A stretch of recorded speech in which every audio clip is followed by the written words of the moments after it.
These children are learning the future is theirs to see. A holographic teacher that's on your table. And that whatever will be is actually in their hands. A hovercraft chair, so it can take you to lessons so you're not late. This is Ashton Park Secondary in Bristol, where a cross-curricular lesson is being delivered on education for the next generation. Two classes of Year 8 pupils, assembled in the school's resources centre, are being asked to consider the future role of teachers and the future use of technology in education. How do they think their own children might be taught? If you'd like to run a cross-curricular lesson on the future of education and teaching, then visit teachers.tv/tomorrow for a special Tomorrow's Teacher set of lesson plans and resources. This lesson has been developed with help from English and media teacher Carolyn Twist, who's recruited design and technology teacher Graham Kay. But to help spark imaginations, the session starts with a technology expert from the organisation Futurelab. So, lots of people think about the future, and very often we think about things like these. We think about robots. We've got this chap here. Now, this is a real robot, and he lives in America, and his name's Kismet. He can react to the way in which you move. So if you look kind of puzzled, he'll look really perky and happy. And if you look a little bit sad, he'll try and cheer you up. So there's a computer that's getting quite good at understanding how your face moves and how your body moves and whether you're leaning in and listening. And that's something that teachers normally are pretty good at, is thinking about how you're getting on, whether you're feeling all right, if you understand what's going on. We also asked education consultant and former science teacher Matthew Tosh to advise and comment on the lesson. The purpose for getting Dan involved was the school's based in Bristol and Futurelab are based in Bristol, and it's such an amazing resource to use on your doorstep. They're looking forwards in education, and that, of course, is the purpose of this lesson. I'd encourage schools to look at your local university education departments. So if you've got a teacher training college nearby where they're doing PGC courses, very often in those colleges there's a lot of research going on into education and the future of education. Of course, there's subject associations as well and professional organisations that teachers can tap into. And that is a 3D printer. So you can design something, maybe in a DT class. You design a shoe, you design it, make it look beautiful, you decide what colour it is, and then you print it out. And it prints out layers of plastic. And it'll build you up a real model of your shoe. Then maybe in 5, 10, 15 years' time, that'll be in every classroom. Who here has got any idea of something that might happen in the future? A keyboard that's on the table. Brilliant, that's a great idea. Yeah. Homework doing machine. Homework doing machine. Touchscreens instead of books. Brilliant. So one of the things we need to be thinking about today is what possible technologies can you be thinking about that might help you do what you need to be doing in school, or might help teachers in the future, or might help you interact in different ways with your friends. Okay. So there are all sorts of possibilities with technology, but the sort of future that we want to see, what we call preferable futures, are the sorts of things that will come about because of the way in which we act. Possible futures. But before the pupils go any further, they're asked to consider what they want out of education. Beyond Current Horizons, an initiative that promotes future thinking, has developed an online league of priorities for learning. So click on Power League and there are 2 leagues down here. One which is looking at what education is for, and another which is about how education should happen. So what is education for, do you think? Do you think it's about helping people to get a job? Or is it about understanding big ideas at school? And who thinks that school is mostly about helping you guys get a job? Oh, I think that's more than half, isn't it? And then it'll ask us another question. What's more important? Is it about being creative and developing your ability to be really creative and have creativity? Or is it about learning about geography? What's more important, geography? Being creative. I think we have a winner. OK, so we'll vote there. The group disperses into pairs to work through more options presented by the website. So geography or interpersonal skills. Developing interpersonal I think that's better because you get along with people and so you get a happier life. Yeah. Music. Or music. Pupils come back together to see how they voted collectively. What do they want education to provide? What we've got.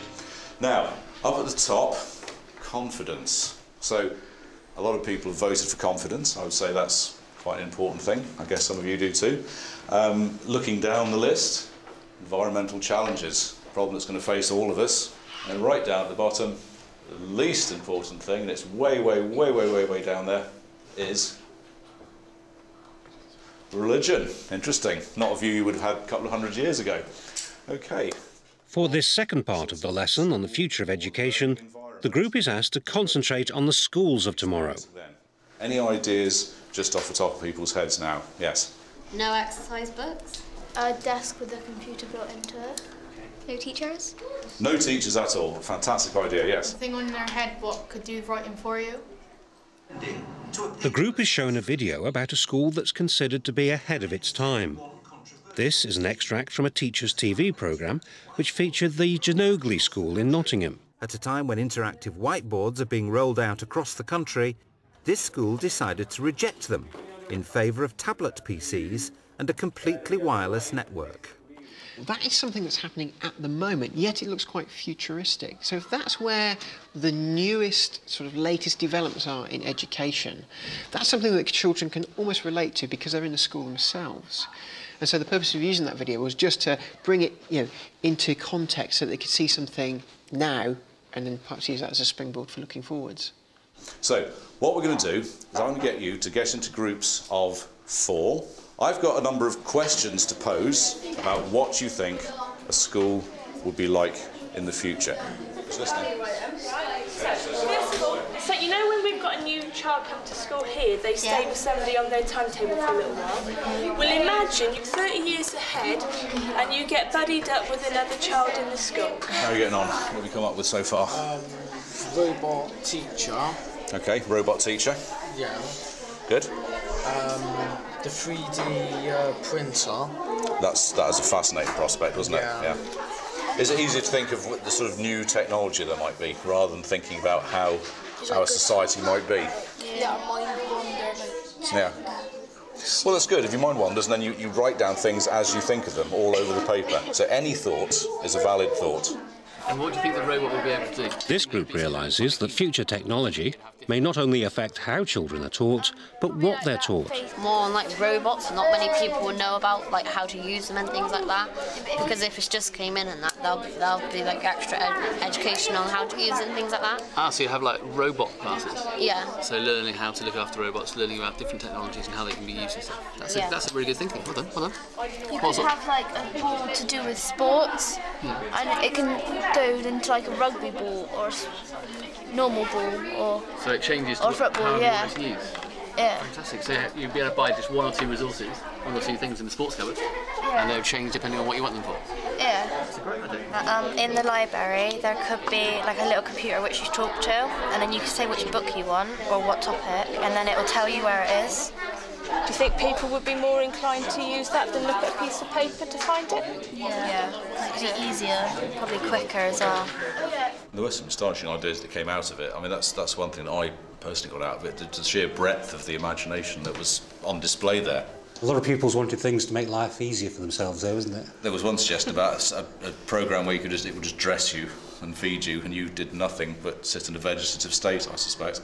But are you in favour of that yourself? For me, yes, but I don't know for them. I think they deserve more.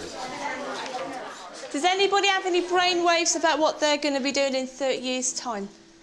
Virtual headsets, like for history and languages, so you can see what's happening. So, like, in World War I, you could go back and see how people fought and stuff. Lovely. James? If there's all this technology in, then you'll have technology. I reckon you'll have technology lessons, and if you're going to have to get more jobs, I reckon you'll have like job lessons and things like that. So you think there might be more skills that you need to learn? Okay, boys? You could have a cleaning machine if you get like dirty at break or something. Like a car wash, but for you. Bradley? Yeah, like a robot pencil, you speak into it, it tells you what to write. It writes it for you. Isn't that cheating? No. No? Drinks that make you like very brainy. And you just take a drink and he knows like loads of subjects in languages. Like a brain cut that could like transfer information to your brain, so it's like tells which cell it is and like puts it in. A teleporting bus. So when you want to go to school, you just like it teleports you straight to the lesson. I mean, they were Yes. quite taken with the headset, you know, and the virtual reality, and I think they'd all be quite taken with having their own little avatars. Yeah, I mean, there was definitely that obsession with the technology of it and how, you know, it was really sort of technological versions of what's going on now rather than any particular change. Some of you... With pupils continuing to concentrate on the potential of technology, they're made to think about the limitations as well. And some of you have mentioned robots that would be in the room with you. Put your hands up, please, if you think there'd be a teacher in your classroom. We've got one group that wants a teacher in the room. Right. Margaret, what would we have instead of a teacher? A holographic image. Would that holographic image be able to do everything that a teacher could do? Not everything, it would just tell you what you needed to do. Put your hands up if you think you'd be able to learn everything that you needed to if you didn't have somebody to guide you and steer that learning. So you don't want a teacher, but you don't think you can do everything on your own. Okay, over here. It'd be good to do it on your own, because then like, you've got your own timing, you do it in your own pace. You're like... How would you know what to do? There's like a big interactive board, and like a teacher's telling you what to do, but she gives you options. So if we had personalised learning, everybody was coming into school, everybody was coming into the classroom, and each table had their holographic image, or you had an interactive whiteboard where you could press and find out what you needed to do. How would that meet everybody's needs in the classroom? Come on. Maybe messing around. Maybe messing around. So let's try again. Who thinks that maybe, just possibly, we might need a grown-up in the room? Right. So we got to think about the teachers maybe in a different way. Maybe you should be learning and taking more ownership and responsibility for your learning yourselves and use the technology that's available, but maybe you need support in directing that learning to make sure that you have all the skills that you need. Do we think? The actual lesson structure for Key Stage 4 would follow the same pattern, the same sorts of tasks, but just push it a bit deeper. Are there any detrimental effects to interacting with technology all the time? Even straightforward things, or I call them straightforward things, like repetitive strain injury. If you're sat huddled over a computer all the time, when I'm sat here in front of a computer now, is that going to cause me a problem? Are we going to be less active in society? Would you see this very much as an introductory lesson? Yes, very much so. So where could it go from here? Oh, let's have a think. Well, you can focus on just the technology. You could focus on the way that society is changing. You could take it into the idea of comparing other societies, other ways that we might be living together in the future. You could do the whole culture thing and look at other countries, and you could maybe look a bit more at the history of education. You could do the whole DT thing. Yeah. You know, then you've got all those sort of creative writing opportunities. Then you've got all the citizenship. So there is a lot, isn't there? I mean, they could start thinking about how they're going to change the world. That's, you know, that could start here, couldn't it? Don't forget, if you'd like to run a cross-curricular lesson on the future of education and teaching, there's a special Tomorrow's Teacher set of lesson plans and resources available at teachers.tv/tomorrow.